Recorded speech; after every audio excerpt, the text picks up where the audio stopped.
This podcast is brought to you by Dragon Shield. Check out the affiliate link down below to help support the show. Glow-in-the-dark deck boxes down below. Use the code "This Deck Box Glows," and signed Halloween playmats. Also find them below. Welcome to the Play to Win podcast, where we talk about winning in cEDH. I'm Cam. I'm Dylan. I'm Tyler. We're doing it's spooky. It's spooky, yeah. It's Halloween. That was your spooky introduction. Yeah, that's as spooky as I get, honestly. Nice, awesome. Well, we're crushing it already. Well, we got a fun idea for the podcast today. We're gonna try to figure out what the spookiest decks are in cEDH. The scariest decks. Oh yes, I guess there is a difference between spooky and scary. Can you articulate that for me? Yes. So spooky is like the overall look and the aesthetic of the commander. So that would be something like the Mimeoplasm or Barago, right? They're scary elements that are ghostly, or they have some kind of other Ghoulish nature, right? Yeah. Whereas a scary commander... Ghoulish. Whereas a scary commander is a commander that you sit across from and you go, oh my god, this deck's really powerful. I could lose the game. I got to focus in on this deck or I'm going to lose the game. All my interactions got to go to this deck or I'm going to lose the game. Okay, so one causes fright. Yes. Yeah. These are like the best decks in cEDH, really. Yeah. Okay. The fright-causing decks. Yes. I like that phrasing. You play against the deck and you're like, I know this deck is good. Yeah. All the time. Yeah, there's a few of those. Yeah. So we're not judging them based off aesthetic. Also, I thought what might be fun is we have a list of 10, 1, 2, 3, 4, 5, 6, 7, 8, 9, 10, and Cameron will give us a deck, and we have to place it before we know any of the others. We have to place it like permanently. That's why we're using Sharpies. That's why we're using Sharpies. Permanent markers. Yes, Permanent exactly. Sharpie markers. Yeah, that's what these are. Now, we have more than 10 decks that we're going to talk about. So you do have 2 decks that you can say aren't scary, and you don't have to put on the list. But they'll be like your honorable mentions. But you'll have no idea what comes next. Here's how I started. 1, 2, 3, 4, 5, 6, 7, 8, 9, 10. Like, So I you would could do like recommend this. the You could do same. Roman numerals. You could do whatever. Yeah, you could do numbers in any language you want to do, really. I really am Yeah, not you interested in could- making it that hard. If there's any other city that you want to do numerals Don't you have to for, be able to read these? That's why I don't have the whiteboard and I'm not participating. I'm going to do the real list. Yeah. My objectively correct opinion is going to be the real scariest list. That's how we're going to compare. That's we're going to see whose is right. It's who's closest to Cameron's objectively Cameron's correct list, yeah. scariest list that he's making as we go. Which already looking at these decks, it's really hard to know which one of these is at the top and bottom. It's a very tight list here. Great. I'm glad that this will be totally legitimate fact and there will be no discussion. There won't be any discussion. No, this is going to be a silent podcast.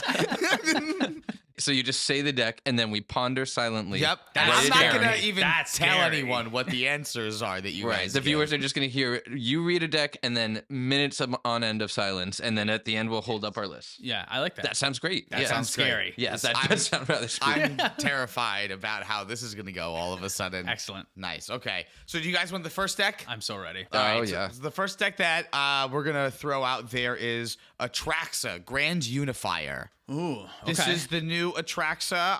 I'll take some time to I feel like we need to see pictures of them too. Right. well, everyone else is seeing pictures of them right now. We have to I put don't them know in about our Oh, they're you. right. They're right there. They're right there. Oh. Yeah. Yeah, everyone else is seeing But them. remember also, we are scared based on the ability of the deck, not really the art or the spookiness of the card. Oh, so we are doing scariness. I We thought it are was doing- spookiness. no, No, this is not spooky. That was Yeah. probably unclear. We are doing scariest. Or at least We- I'm doing scariest. You can do spookiest. I'm going to do scariest. I'm doing All right, scariest all right. too. We're doing Yeah. scary. Yeah. That sounds fine. So our first card is ATRAXA Grand Unifier. This is 3, a green, a white, a blue, and a black for a Phyrexian Angel 7/7 with flying, vigilance, death touch, and lifelink. And when it enters the battlefield, you reveal the top 10 cards of your library. And for each card type, you can put a card from that type among the revealed cards into your hand and put the rest on the bottom. This is known for going infinite with cards like Food Chain, working very well with like Displacer Kitten.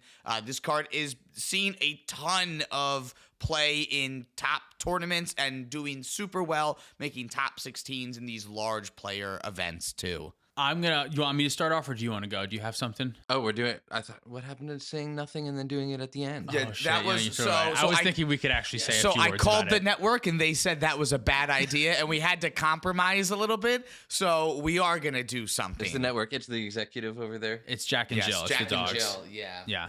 Yeah. We already put Jack to sleep. ATRAXA has been doing a lot recently in tournaments. I'm not super afraid of this deck. 7 mana just feels so much for it to cast. I feel like more often than not, I don't see ATRAXA do a ton, honestly. I give it, it's 10. It's number 10 You on my put that list. at the You number 10 immediately put spot. something It's at the number least 10. scariest thing I could see. I have placed it at number 6. Number 6, okay. Though I probably would have placed it lower before I saw 2 of them at the top 4 table at Columbus, and I don't know. That was a reminder that ATRAXA can both win very fast, but also does a very good job in 4-color good stuff of just being able to play the long game, considering that there's just a giant payoff where if you get to the long game and you find the window, like, you just get to cast ATRAXA. Yeah, to be honest, I maybe am valuing this a little bit too low. I played this deck for a little while, and I felt I could never get ATRAXA out. It could be my small sample size, but my experience with this deck is not all it's cracked up to be. I feel like if you're not playing ATRAXA and casting ATRAXA, what's the point of playing ATRAXA? There's like better decks that you could be doing in like these Esper colors. This is really Esper Shell splashing green. Yeah. That's all this really is. And like you could be doing this or you could be doing Tivit. And I feel like Tivit is just a little bit more consistent than ATRAXA. So I can understand why it's not super high in the list so far. I switched my ATRAXA deck into a Tivit deck basically for that exact reason. Is it felt like it was just the green wasn't necessary, and 6 mana is so much less than 7 mana. 4 pips is really hard. Although I think it's a lot different though if you are able to cast ATRAXA consistently. Because I know, Dylan, you personally didn't have a lot of luck with this, but I've played against ATRAXA decks where they just like get one ATRAXA off of Jeweled Lotus and then they don't really have anything else going on, but that one cast of ATRAXA gets them like a bunch of fast mana, a phantasmal image, and it really starts to spin them into something, and like then all of a sudden they accidentally win the game. Yeah, I don't know. It is Maybe a I'm 4 just unlucky. No, it is a 4-color pile. I mean, it's a big grouping of good spells. It's gonna win games for sure. For me, just not that scary. But maybe I'm wrong. I already locked it in. It's too late. Yeah, it's too late. You can't change anything then. Yeah. I almost kind of want to throw something to make you feel bad about putting that at the number 10 spot, but I'm not going to change the list. Okay. All right, the next deck. Sit this. Yeah, right. Sit this. All right, the next deck is going to be Najeela. Ooh, okay. Najeela. Oh boy, I hope you don't get a copyright claim. This is another deck that I feel like I should read because I'm trying to get into the habit of reading The Commanders. the Commanders a little bit more. We're gonna read Najeela. Should we? I love it. No, yeah. Some people definitely don't know what it does. I read ATRAXA. I feel That's like true. You maybe did. I Keep it should- going. I like it. Yeah. We're gonna for fill up 2 some in a time. red. This is a legendary creature, human warrior. I'll like summarize them. She's a 3/2, and whenever a warrior attacks, you get a 1/1 for each attacking warrior that's tapped and attacking. And then for Wooburg, all attacking creatures get untapped. They gain a bunch of abilities, and you get a new untapped phase. And then the attacking triggers. The attacking creatures can attack. I think if you read it, it would have been faster. Probably, but Oh boy. We just had a tournament at Cloud City, and there were a couple of Najeela players. There was a pod with 2 Najeela players where they just agreed to give each other the warriors, because it's whenever a warrior attacks, it's not Oh, you God. control. So the Najeelas just got way out of hand. That's silly and really doesn't happen often, and probably shouldn't happen. I don't know if that's the best bet, but if you're on the play and you get them first, maybe it is. If you can maybe convince if you the have other one. Massacre Worm in hand, then man. Why do you have Massacre Worm in your deck? I don't know, but For me, well, I said first last time. Tyler, how scary is Najeela? All right. I have Najeela at 5. I think it's probably higher for most people, but I will say I think KINNAN is good against this, so I'm sort of skewed a little lower on Najeela because I feel like Najeela's backup plan, which is kind of the longer game plan of like finding a way to just generate warriors and go, is just not scary to a KINNAN deck at all. I usually don't feel like I struggle that much against Najeela, but they can win out of nowhere, so... Yeah, I put Najeela at 3, just because I feel like Najeela is one that I have historically kind of like also underrated a little bit, and I'm punished every time I do that, because every time I think like, oh, Najeela's been killed twice and they don't have a lot of stuff going on, and then I forget that, oh, they're just still a demonic consultation Thasorical list with 5 colors worth of tutors. Like, they can still win out of nowhere very easily, and their distraction of like, look at me, here's some tokens, works really well. So I have to remind myself, Najeela is fucking scary. It's 5-color good stuff. Yeah, I am currently underrating Najeela, but that's because I haven't played against a lot of lists that have won tournaments and play like super fast ad nauseum and have gone that turbo route. So I think that's really the direction to go if you do want to do super well with Najeela and really make this the scariest deck that it can be. Ad nauseum. All right, we're going to move on. ROGRAKH, SILAS. ROGRAKH is a 0 mana, 0/1 with a bunch of keyword abilities. Evergreen abilities is what they actually are. And then SILAS Wren is 1 a 0 and a...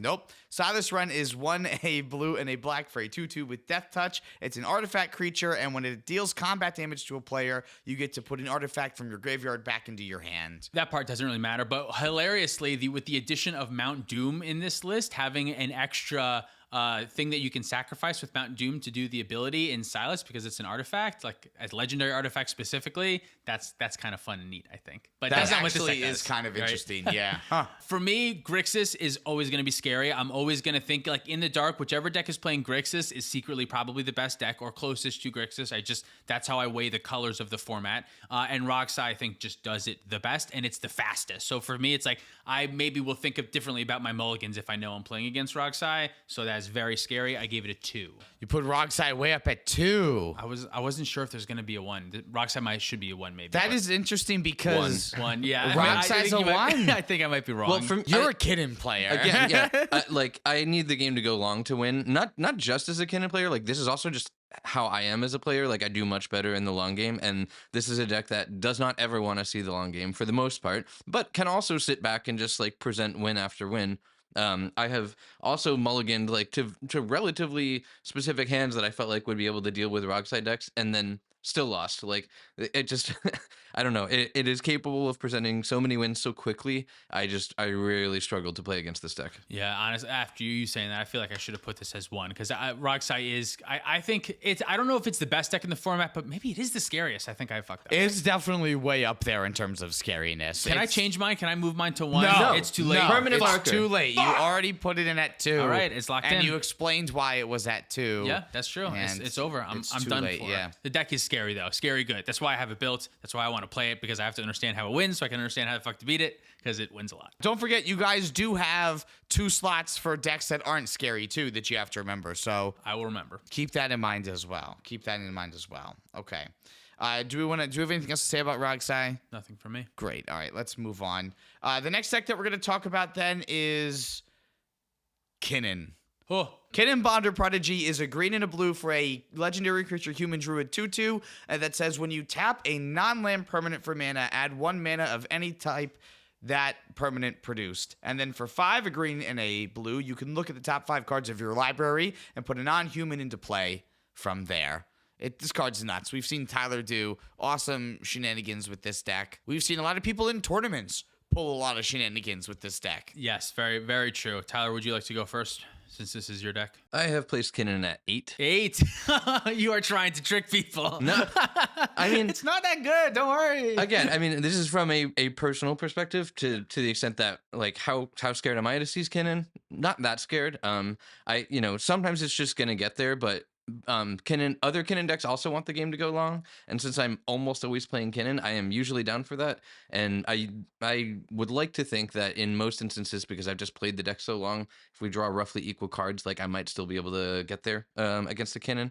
Plus, there's a lot of like on board plan, like, you know what I mean. There's a lot less hidden information in a Kinnan deck than many decks. So I don't think it's that scary, really.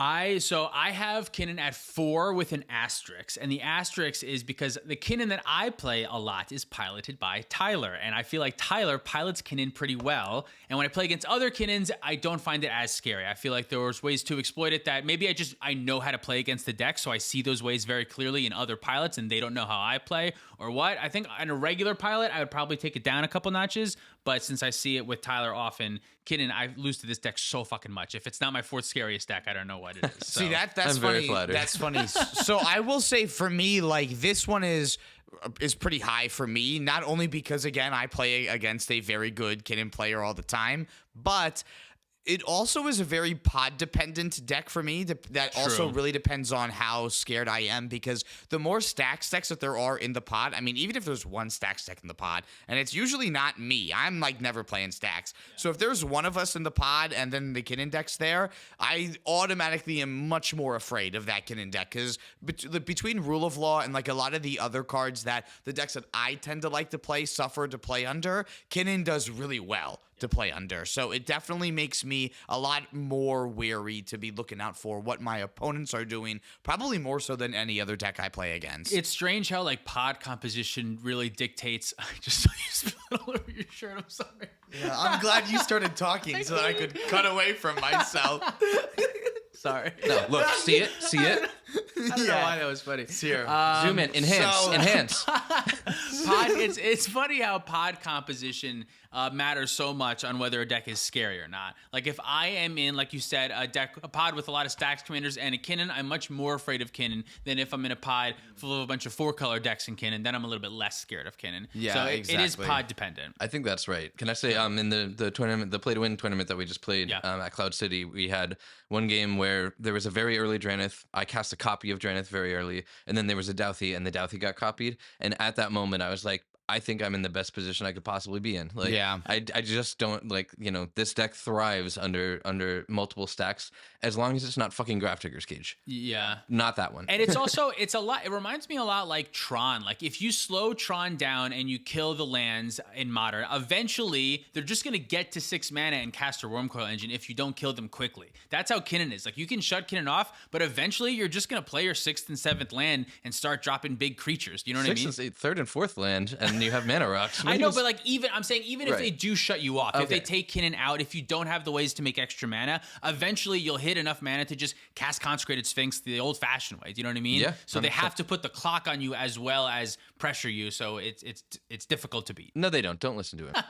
There are 2 cards in particular that are exceptionally scary that Kinnan plays that like no other deck plays, and that are Word Winnower? Yes, I hate Winnower. seeing that card come up, and just Perplexing Chimera just because it's a headache. That's the only reason. So like no other decks play those. So like I don't know. I think I'm gonna have this a little bit higher than maybe a lot of others are. But remember, mine is the objectively correct list. Bingo. At That's the right, end. So yeah.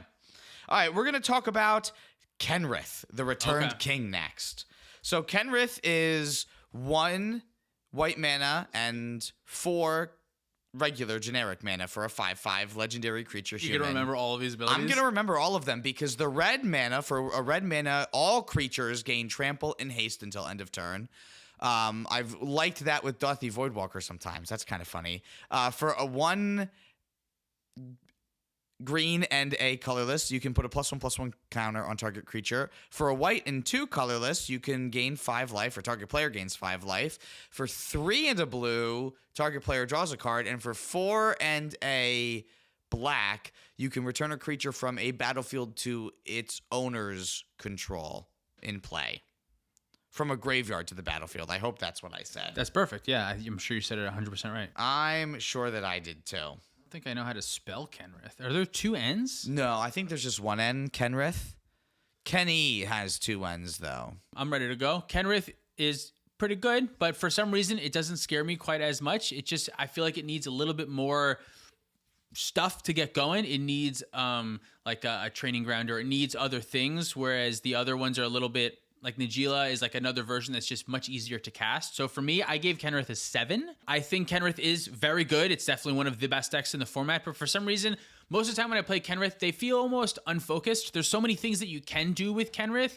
It's hard for it to get a specialty. And since it thrives so much in the late game and oftentimes doesn't do a ton in the early game, I'm not like outwardly scared of it. So I give it a 7. So I feel like that's what's scary about it, is that you have no idea what it's doing. So like you always got to be on your toes, or it's going to win in a way that you totally weren't prepared to deal with. You might be right. I mean, Kenrith is very much assemble infinite mana and then win. And like, if they're on the like casting Kenrith for incremental value plan, like things are probably going poorly. I have this as my first slot of a deck that is not scary. I am not scared of Ooh, Kenrith. interesting. Okay. I think Kinnan plays pretty well against Kenrith, especially now that I'm on more clones than I was before. Clones tend to work very well against Kenrith because you can like steal half of their combos. A lot of it benefits you. So yeah, this is just not a deck I'm scared of, if I'm honest. Yeah, I agree with you. It's just not a deck that have just been super scared of for some reason. I don't know.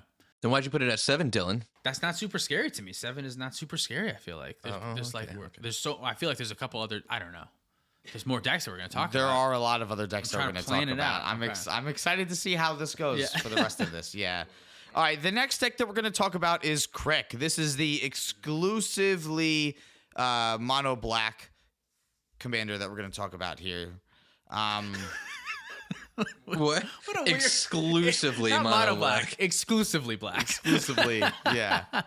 So KENRITH, Son of YAWGMOTH is 4 and 3 Phyrexian black mana for a legendary creature horror minion. It is a 2/2 with lifelink, and it says for each black in a cost, you may pay 2 life rather than pay that mana. And whenever you cast a black spell, you put a +1/+1 counter on it. So this one is very scary. Like the art, Kirk is just like a scary guy, lots of spikes and stuff. But I'm not super terrified of this commander.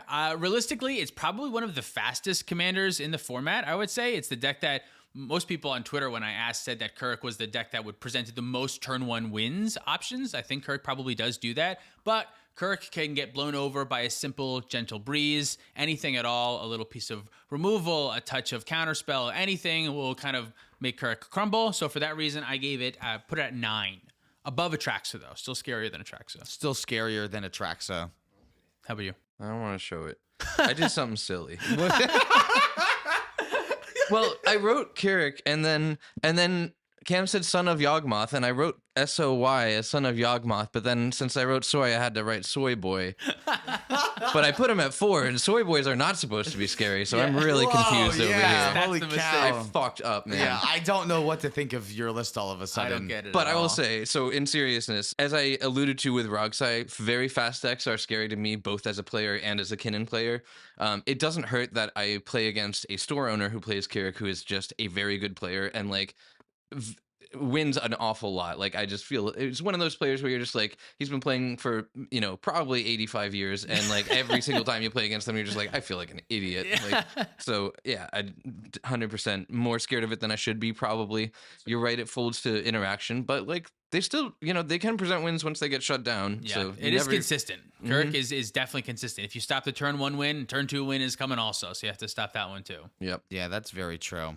You got to play a lot of bad cards in that deck. Yeah. A lot of nuts. I would say turn 1 wins are pretty rare. I would say you have to expect to stop a turn 2 win, and then there might also be a turn 3 win. Like that's my experience. that's the same level as ROGRAKH in that case, I would say. So that's not exclusive enough for, I don't know. It's going to be low on my list. I guess at this point I'm allowed, because you guys have it locked in, I guess I'm allowed to spoil what some of my list is going to be. I don't want to hear it either. I don't want to hear it either. All right. Well, I'm La, going la, la, la, la, Do la, you la. say either or either? It depends. I think it kind of. Do you say either or either? I think if I'm starting a sentence with the word, I say either, but if it's in between somewhere, I say either. That And sounds I don't right. think that's on purpose, but that seems like what I do. Either I'm going here or there. I'm going here, either that or this. I don't know. Sorry. I don't know either. Either at the end, definitely. I don't Either know. at the I don't end. know either. Is not how you say it? No, I would never say I don't know either. No way. But I might say either this or that at the beginning. I would say either at the end if I was going to elongate the word, and I would say like, I don't know either, and like kind of I don't know either it's not I don't know either. Neither? Do you mean? I don't know. Neither either. of you are right. No, it's neither of you are Oh, right. Jesus Christ. Kirk is not that scary. Now, how do you say this? Is this Crick or Carrick? I think it's Kirk because there's an apostrophe, so it should represent a pause in the name. Kirk. I think so. I don't say Kurik, like you say it almost like with a U, but I say Kurik. Kirk. I feel like Kur wouldn't be the first syllable because it's just a K, and the K sound is K. Kirk. K. Maybe it's just Rick. Kirk. Rick. Rick. His name's Rick. Ricky. Moving on. Ricky. Cricky over here. Rickety Cricket. We need that alter badly. Yes, a Rickety Cricket one. Rickety Kirk. If you have that, please send it to us immediately. Just like a photo. You don't have to mail us the card. Yeah. But just, I just want to see that. All right, the next deck we're going to talk about is TAYAM. Luminous Enigma. TAYAM. TAYAM. This is 1, a white and a black and a green for a 3/3 Nightmare Beast. it says each other creature you control enters the battlefield with an additional vigilance counter on it. And for 3 mana, you can remove 3 counters from among creatures you control. Actually, that's part of the cost. 3 mana and removing the counters. 2, put the top 3 cards of your library into the graveyard, then return a permanent card with CMC 3 or less from the graveyard to the battlefield. I am putting TAYAM at 9. I think this is a deck that kind of bagged a bunch of wins for a minute there, but I think part of that is like people not understanding where the right interaction points against TAYAM are, and I think it has enough stuff like on board that if you know you need to interact with it, like you will often have the opportunity to before it really like gets going and becomes unstoppable. So this is not one that I'm super scared of. But I could be wrong. I think I've also played against some TAYAM players who go slow enough that I feel like I'm gonna be able to get into the late game, and that makes me less scared of it than maybe I should be. Yeah, for me, I have TAYAM at a 6, although I'm not particularly scared of it, so maybe I should have put it a little bit lower. I don't know what else we're going to talk about. TAYAM has to play a lot of bad cards, and that stinks. That's always a good sign to me of like kind of like a deck that I don't mind playing against because they could draw the cards in the wrong order. But I also know that TAYAM can win out of nowhere, and not a lot of people know where to interact, and I am one of those people. So I am kind of scared of it. I just think overall, there are just going to be better decks. It's a 6 for me. My win percentage against TAYAM is pretty in my favor, or at least my losing percentage is not in TAYAM's favor. I'll say it like that. You haven't lost to TAYAM. Even if I have lost to TAYAM, but like if it's not me winning the games that the TAYAM's in the pod for, it most of the time might be someone else in the pod. Like there's the times that I've seen TAYAM win significantly. There has to be a better way to say what you're saying. Yeah. I've seen TAYAM. I haven't seen TAYAM win lose. I've seen TAYAM lose a lot more than I've seen TAYAM win. Yeah, that's probably true for every deck. Yeah, well, I guess, yeah. It should be, unless they're over 50%. Right, yeah, for the most part. All right, yeah, I guess I'm not saying anything spectacular over here. No, I think it's spectacular. I don't know. For a deck that's won 2 tournaments, I'm certainly not as scared of it as I should be. That's a spectacular way to say all of that. Yeah. Wow. Jesus Christ. All right. Should we move on? Yeah. Well, let's talk about TAYAM. We just talked about that. I have to delete that one. Let's talk about Tymna Blue Farm. Tymna Blue Farm. That's the next one that we're going to talk about. Tymna is 1 a white and a black for a 2/2 with lifelink. It says at the beginning of your post-combat main phase, you may pay X life, where X is the number of opponents that were dealt combat damage this turn if you do draw 3 cards. And then Crown is a 4/4 flyer that costs 3, a blue and a red, that lets you draw a card whenever your opponent casts their second spell. I wrote it as Blue Farm, though. I hear TNK more often now, but I put this as number 2. Mostly because this is one of the only decks, I think, in the format that can consistently outvalue a Kinnan deck in the long game, which makes it very scary to me. It has just so many powerful draw engines, and having 2 of those in the command zone makes it like really consistently able to sit back and play control. I think the other problem is that I've had the misfortune, the great pleasure, but also misfortune of playing against Koval playing Blue Farm a few times now. And God, that dude is fucking good. Yeah, he beat me in my winning into top 16 for Punt City 2, and it was a handy win that he had. It was great. Yeah, very good player. For me, it's at a 1. I think Tymna is the best deck in the format. Thus, I think it's the scariest deck in the format. Everything that Grixis does, it does, but just a little bit more strength. The addition of Intuition and Savine's Reclamation, as well as like Silence and Grand Abolisher, make the deck just so... It makes such safe, protected wins all the time. So I lose to this deck a lot. It's any player I feel like can do very well with this deck. So that also makes it scary. That like, although yes, your skill does help you win with games with this commander. It's so powerful in every way. Super scary. Our next one is Tivit. Tivit is a 6 mana 6/6. That makes it sound not scary when you say it like that. No, that's true. As though Yeah. that if that's the end of the sentence, I it's mean, not by the very time we get to scary. the end of the card, you're still not going to be scared. It's 3 a white and a blue and a black for a 6/6 flying ward 3/3 Sphinx Rogue. It has Council's Dilemma, and when it ETBs or deals combat damage to a player, starting with you, each player votes for evidence or bribery. It's just basically voting for treasures or clues. And while voting, you may vote an additional time. For me, Tivit's at a 5. I think Tivit is a reasonably scary deck. It dominates in the late game. It's got a lot of powerful engines. It's like a slower version of Blue Farm. I've been playing Tivit a lot recently, so I know just how good it actually is. At one point, I said this deck was not very good. I admit that I am wrong. I think that Tivit is actually very good. The format has just...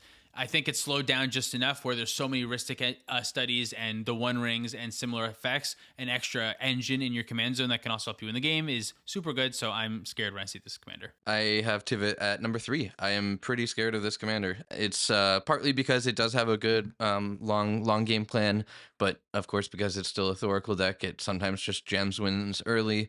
Because it runs a lot of the silence effects, it's also very often able to do it in a protected way. The time sieve combo is weird, and sometimes having interaction after the time sieve comes down just isn't enough. That happens pretty often. So I find this one pretty challenging to play against a lot of the time. Yeah, it just gets to play all of the best cards in the most compact way, I think. Because green is just not that great. There's really no point in adding green to your deck right now. Shut the fuck up, Cameron. And if you don't want to splash the red for the just very small amount of explosive extra cards that you get, like, you just have the perfect control shell in Esper colors with really the perfect control commander at the same time too. Yeah, it does everything. It makes mana, it makes cards, it's a haymaker, powerful card. Yeah, definitely a very powerful deck, even though the commander does not read like it should have any business doing anything here. Yeah. The next one we're going to talk about is INALLA. INALLA is a commander that never enters the battlefield in cEDH, really. I'm not even going to tell you its mana cost for that reason, or its power and toughness, because it has Eminence. Whenever another non-token wizard enters the battlefield under your control, if INALLA is in your command zone or on the battlefield, you may pay 1. If you do, create a token that is a copy of that wizard. It gains haste, and you exile it at the beginning of the next end step. Man, we only have 3 slots left, and I'm really struggling now. Yeah, I know. I'm very excited about these last couple decks here and where you guys are going to put them. I haven't excluded any decks from the top 10 yet. Now I'm realizing that maybe I should have. The strategy was probably everything in the first 10 probably shouldn't be in the top 10. Here's my thing about INALLA is that I think you're up, right? Oh, sure. Yeah. I have put INALLA as my second deck that is not scary. I think it can be good. It's still Grixis, so it can still present wins pretty easily. But the main line, usually, I think, using, oh dear God, Spellseeker. If you kind of coach your pod to be like ready for it, or have people that are correctly identifying when the INALLA player is likely to be able to present that win, I think it gets stopped pretty easily. And there's multiple interaction points. I think there's where you can stop it. So I think I'm a little less scared of the one trick pony aspect of this deck. My thoughts are very similar, actually. I am not scared of INALLA also. It's just, there are 2 other Grixis lists already here with Roxai, and I consider Timnacrom like a Grixis list, basically. Yeah. So if I'm going to play that pile of cards, I don't want to play like a big handful of duds to make me be able to win a little bit easier. Grixis can already win pretty easy. I don't think it needs the 1-card combo, so I just would rather play more good cards, which means I want to play Roxai or Timnacrom. There are 2 things that scare me about INALLA. Number 1 is its reputation. That just always makes me be on my toes for when I'm playing against INALLA, which always means that I try to find some sort of interaction for INALLA, which means that I've seen INALLA lose more than I've seen INALLA win. Yep. So that's true. That's true. I've seen every deck lose more than I've seen it win. I know, that's why I'm saying it over and over again now. That's my new joke. I didn't get it either time. Yeah. Either So time. my new character. The other thing that makes me scared of it is that I assume that the person who's playing INALLA knows what they're doing with INALLA, which means that they have experience with INALLA. And I only say that because it's a very complicated deck, and not just anyone picks up INALLA and decides that they want to learn how this deck goes. And I've never played against someone's like first game with INALLA either. Like, it was Matt Sperling on the show, and like, that's fucking terrifying. So like, I think maybe that has something to do with the pilot. Maybe that has something to do with, again, the deck's reputation. But I kind of agree with you. There's other Grixis decks that I now find scarier because they are just a little bit more consistent. They don't play as many bad cards as INALLA needs to. So I think we'll see that reflected in our list. Yep, I agree. The next one is THRASIOS BRUSE. What's the last one that we're talking about? What deck is there? So THRASIOS is a green and a blue for a 1/3 that says for 4 mana you can scry 1, and if you then reveal the top card of your library, if it's a land, you put it into play, and if not, you put it into your hand. Tapped. Thank you. Yes, tapped, the land tapped. And then Bruise is 2, a white, and a red for a 3/3, and when it enters the battlefield or attacks, target creature gains double strike and lifelink until end of turn. Bingo. This is another deck that could be doing a lot of different things. Most of the time, I feel like it's being a Dawnwaker deck and just trying to like be an Advantage Thrasios style deck. But it could be Blue Pod. It could be all in on like an Underworld Breach Intuition kind of thing. For me, I put Thrasios Bruise at an 8. Once upon a time, I really liked this deck. I played it a lot. I have not liked quite as much recently. Just it requires a couple too many pieces to really get going. Although the strategy is still very good and it can definitely win games. I'm just not quite as scared of it as I once was. Realistically, I think it might be. Maybe it is worse. I'm not sure. It's very close to Kenrith in me in the power level of this deck and what it can do. They're very similar strategies. I'm not sure if the extra color and lack of partners is worth it or not. They're very close. But yeah, I give it an 8. I am nearby. I have it at 10, and I also have it right next to Kenrith. And for me, I heard someone recently say that it was just worse Kinnan, and like that's not exactly correct because the dockside strategies, like there's definitely there's a lot more Eldritch Evolution, Neoform, like that kind of shit going on. I kind of get where they're coming from, and I don't disagree. I kind of do think like if you like a creature-centric strategy, you are just missing out on the more fun version, to be honest. Yeah, I think Dawnwaker is kind of like a safer version of Kinnan. Like Kinnan, you get to splash, like how many fatties do you run? Like 6 or 7 or somewhere in that range? Yeah, like 7-ish. Like, and the Thrasios deck, you just, instead of playing those cards, you just play like Dawnwaker and not really big flashy cards. I don't think Dawnwaker's actually in Ian's list, which was the original Dawnwaker list anymore, if I remember correctly. They might have taken it out at this point, but you still get to play smaller creatures, I would imagine. Yeah, the only big one that you play is Seedborn Muse, because that's the only one that's going to get you like real value over the long term. It's more of a dockside deck is really what it is. Just like trying to find ways to find dockside, combo with dockside, and do dockside things. Yeah, which is always good. You only have one good partner. Did we say that though? That we didn't say it, but that's a very real reason why it's not quite as good. Tim Necrom has 2 good partners. Two good card advantage partners. Bruce is not good. No, and Thrasios is even on the downturn right now. Even Thrasios stocks are way low. Buy Thrasios now, so that when he's good, you'll be a really good Thrasios player. But yeah, no, not wanting to be in Thrasios, the worst card advantage partner right now.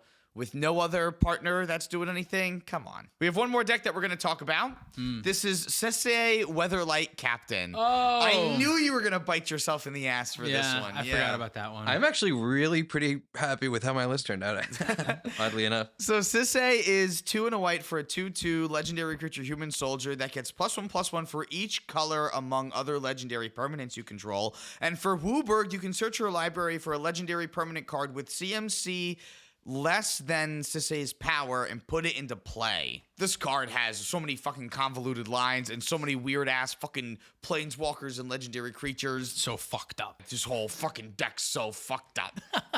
What do you got on this one? Well, I had to put it at 7, but I probably would have put it around 7. That's about right. Maybe even a little higher.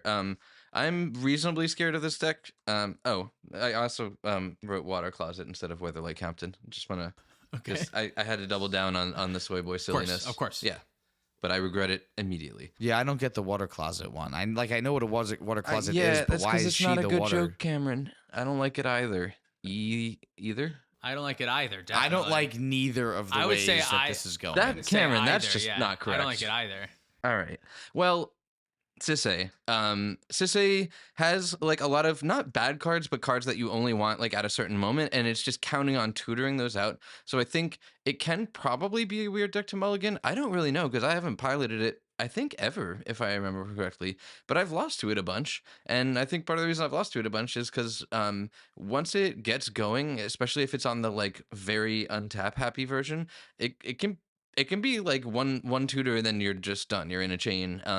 And stopping or countering activated abilities is pretty difficult. So it puts you in a position where you need to be able to shut the SISAY down immediately before it starts running, and so it feels like you can never empty your hand or tap out or leave no interaction up against the SISAY deck, which is difficult. Yeah, I agree. I ran out of space, so I have SISAY listed as not scary, but that's not exactly true. I will say I'm not super scared of SISAY only because it runs into a similar issue that TAYAM does, where it has to play a bunch of bad cards, which you kind of mentioned. It has to play a bunch of planeswalkers and weird shit that's not really good outside of the combo line, but it can win out of nowhere, and all it needs is itself really to keep going. I'm pretty sure it can win off of effectively like 2 activations right now. Last time I checked, without the Giganta version, it would win off just 2 activations. 10 mana is a ton, but it doesn't need anything else. So it's kind of like a Godo, 5-color Godo for me. I probably would put it above TAYAM, though, and put it as like a 6. I think it's scarier than TAYAM, scarier than KENRITH, THRASIOS, BRUSE, Kirk, and ATRAXA. So I probably shouldn't have ATRAXA on this list, but I did what I did. That's what happens when we do this. Yeah, you got your asterisk above Kinnan there. Yeah. I bet that's fucking you over right now. That's probably fucking me over right now. Do you guys want to hear what the objectively correct list is? Yes, let's see sure. what the correct one is. All right, don't erase yours yet. I'm gonna Don't just erase mark yours. so that you're I gonna know. mark. Okay, yeah, good idea.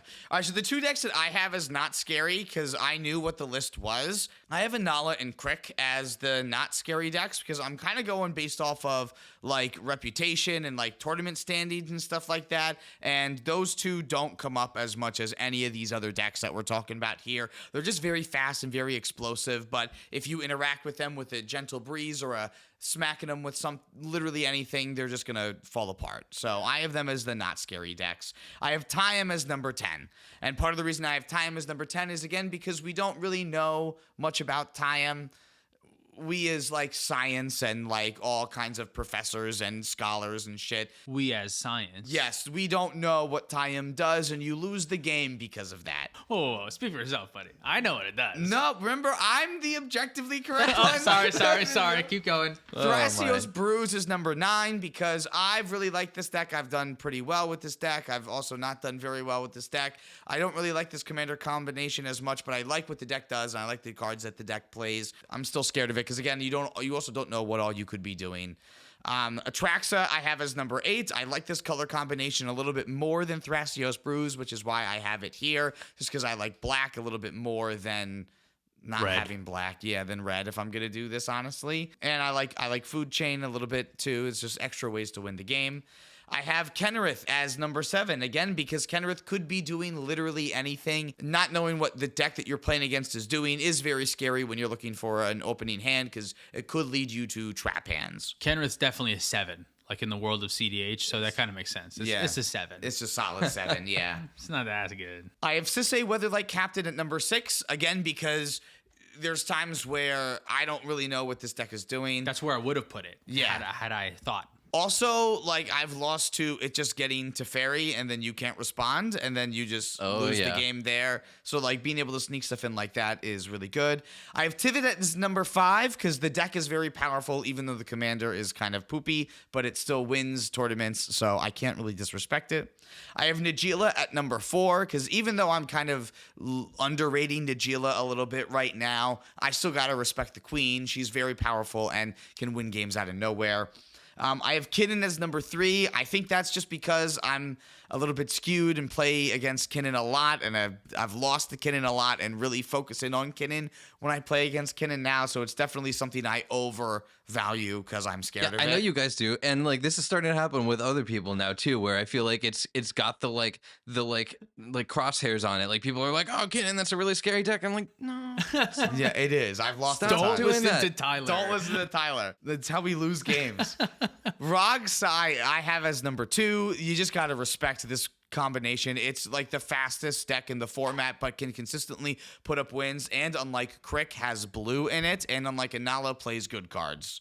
And then I have Timnacrom Blue Farm as number 1. I think it's the best deck in the format, so I'm always going to respect it. 5. How many did you get? Oh, those are the ones that are exactly on? Yeah. I didn't grade myself that way. How many did you get? I gave myself a check mark if I was within 1 slot of Cameron's. I gave myself a little wiggly, like the like approximately equal to sign if I was within 2 slots of Cameron's. That's funny because I gave And you then an a X. frowny face for every time that you got something wrong, and I gave you a smiley face every time you got What the fuck something is our right. rating system? Can you go over it one more and see which ones he got right out of these? Yeah, okay, so ROGRAKH and Blue Farm are wrong. They're flop. I was within one. But it's That not, is- it's but not it's right. not right. Objectively Yeah. correct. Tivit is not where it's supposed to be. Neither is Crick. Your Crick's way too high. I wasn't on the same spot on anyone. I don't Your think. Crick's way too high. Too high, yeah. Najila, I have Najila at 4. You have it at 5. That's close. We're Oh, now close is good enough. No, it 'cause that's doesn't where I count. had It's a not point a No, point. I'm It's just not a point. saying that it's close. Okay. But I'm not saying that you got it. So that was your number 6. Number 7. See, that's another one that's close, but no cigar. Kinnan, nope, not there. TAYAM, nope. THRASIOS, BRUSE, again close, but no cigar. Dude, you got it all wrong. You got it all wrong. I don't think we're playing the same cEDH, man. I feel like Tyler also probably wins a lot more than we do too. So I got feel like it. We're probably wrong. Like Dylan has SISAY as a not scary deck, and I got it all wrong. Like, Yeah, I know you were definitely wrong. Yeah, Mark. there's no. I got 5. Close is only in horseshoes and hand grenades. Isn't that what they say? yeah, that's what they say. Nice. All right. Well, at least I got that right. Look at you. It's just like you caught your first fish and we're trying to get a photo with it. Thanks so much for watching. If you'd like to support us directly, you can do so on Patreon, like our $100 patrons. Mark Cirillo, Rooney, Zachary Nelson, She Doesn't Even Go Here, Joey Aarons, SoCal Acura, Stormageddon, Cool Bean Man, Luke Cook, AJ Awosaibi, Kyle Demon of Rosgreaves, Uncle Butts, Quadja A. Hamid, Lauren Connell, and Baby Frickin' Jeebus. If you want to pick up any merch, you can do that at playtowinmtg.com. Huge thank you to our sponsor, Dragon Shield. Go check out the affiliate link down below to help support the show. And you can follow us on TikTok, Twitter, and the Instagrams for more content. Thanks for watching See you next time. I was right. Also listening. or listening. I'm going to try to do them in one breath. Jabaha, Dalton Poti, Kadana, Futrisat, Justin Mansolo, Let, Pedro, Jacob, that Michael Ballou, Jan, Wildfang, Thomas Bueno, Swampy McGee, and David Nelson. Still good? You heard that little beep. I did press I it. did You hear did a hear beep. a beep. Okay. I heard the beep, yes. Are we good? Yes, let's do this.